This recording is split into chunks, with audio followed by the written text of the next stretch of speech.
नमस्कार दोस्तों, आज हम बात करने जा रहे हैं एक ऐसे मुद्दे की जो आज की वैश्विक अर्थव्यवस्था के परिदृश्य को पूरी तरह बदलने की क्षमता रखता है।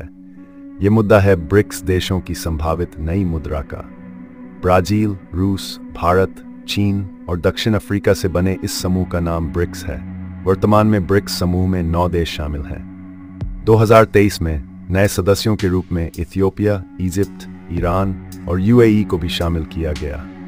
अब ब्रिक्स देशों की संख्या 9 हो गई है, जो अब अपने आर्थिक सहयोग को एक नया रूप देने की दिशा में सोच रहा है।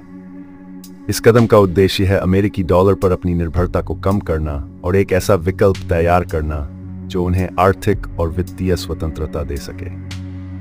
वर्तमान में वैश्विक व्यापार और वित्तीय लेन देन में अमेरिकी डॉलर का प्रभुत्व है। लगभग सभी देशों के पास डॉलर की पर्याप्त मात्रा रिजर्व के तौर पर होती है और इसी पर उनकी आर्थिक स्थिरता टिकी होती है। अमेरिकी डॉलर की इस अहमियत के चलते अमेरिका को भी अंतर्राष्ट्रीय राजनीति और आर्थिक नीतियों पर मजबूत पकड़ मिली हुई है। लेकिन अब ब्रिक्स इस प्रणाली को चुनौती देना चाहता है और एक ऐसी मुद्रा पर विचार कर रहे डॉलर पर उनकी निर्भरता को कम कर सके। इस कदम का महत्व और बढ़ जाता है जब हम अमेरिकी प्रभुत्व को समझते हैं। अमेरिका ने हाल ही में रूस के विदेशी मुद्रा भंडार को जब्त कर लिया है और इस यूक्रेन को एक तरह की वित्तीय सहायता के रूप में प्रदान किया है। यह कदम यूक्रेन को युद्ध के चलते होने वाले आर्थिक संकट से निपटने के लिए मदद करने के उद्देश्य से उठाया गया है।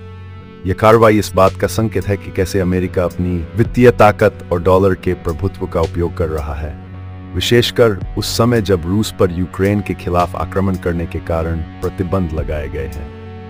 अमेरिका के इस कदम से यह भी स्पष्ट होता है कि अंतर्राष्ट्रीय वित्तीय प्रणाली में राजनीतिक निर्णय कैसे महत्वपूर्ण भूमिका निभाते हैं। रूस के विदेशी मुद्रा भंडार का जब्त होना उस देश के लिए एक बड़ी चुनौती है और इससे वैश्विक स्तर पर आर्थिक संबंधों पर भी प्रभाव पड़ सकता है। ये कदम ब्रिक्स देशों के बीच अपने खुद के भुगतान प्रणाली विकसित करने की चर्चा को और अधिक महत्वपूर्ण बनाता है ताकि वे ऐसे जोखिमों से बच सकें।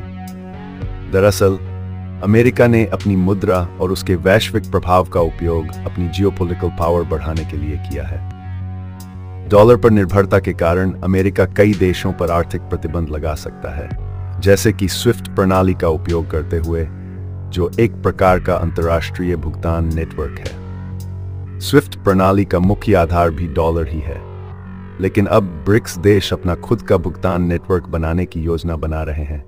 यदि यह सफल हो जाता है तो इससे उन्हें अमेरिकी प्रतिबंधों के प्रभाव से काफी हद तक स्वतंत्रता मिल सकती है।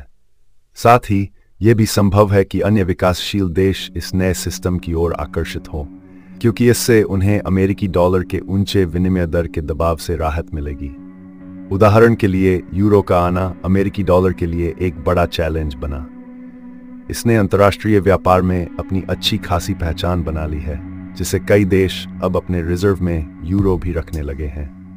अगर ब्रिक्स करेंसी को अपनाया जाता है और इसे एक सफल प्रणाली के रूप में स्थापित किया जाता है, तो वैश्विक व्यापार में एक बड़ा बदलाव देखने को मिल सकता है। आज के समय में डॉलर को ही रिजर्व करेंसी का दर्जा प्राप्त है, लेकिन अगर ब्रिक्स मुद्रा को अन्य देश अपनी रिजर्व में शामिल करने लगते हैं, तो डॉलर का प्रभुत्व कमजोर हो सकता है।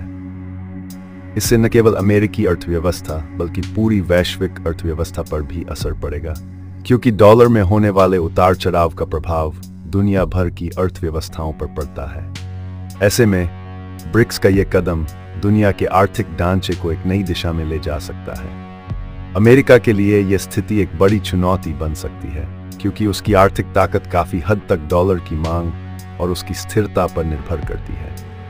इसके जवाब में अमेरिका ब्रिक्स देशों पर आर्थिक और राजनीतिक दबाव बनाने का प्रयास कर सकता है, या फिर अपने सहयोगियों के साथ नए व्यापारिक समझौते कर सकता है ताकि डॉलर का प्रभुत्व बना रहे। अमेरिका के लिए यह बेहद महत्वपूर्ण होगा कि वह इस चुनौती का सामना करे और अपने मुद्रा के प्रभुत्व को बनाए रखने के लिए ठोस कदम उठाए। ब्रिक्स मुद्रा का प्रभाव न केवल वैश्विक व्यापार पर बल्कि विकासशील देशों पर भी पड़ सकता है।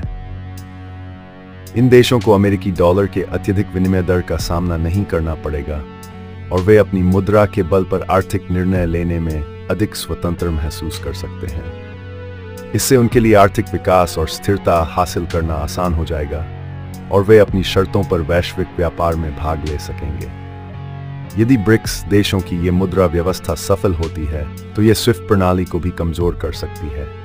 ब्रिक्स देशों का अपना भुगतान नेटवर्क, जैसे कि रूस का SPFS और चीन का CIPS, पहले से ही विकसित हो रहा है। ऐसे में यदि ये व्यापक रूप से इस्तेमाल किया जाने लगा तो अमेरिकी प्रतिबंधों का प्रभाव कमजोर पड़ सकता है और देशों के पास स्वतंत्रता और वित्तीय सुरक्षा की संभावनाएं बढ़ेंगी।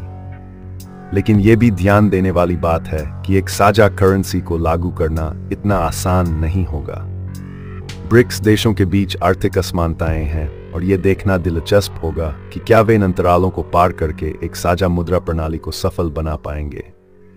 साथ ही अमेरिका और अन्य पश्चिमी देशों की ओर से इसका प्रतिकार भी देखा जा सकता है, जो अपने वित्तीय प्रणालियों और गठबंधनों के माध्यम से इस नई मुद्रा व्यवस्था को चुनौती देने का प्रयास करेंगे।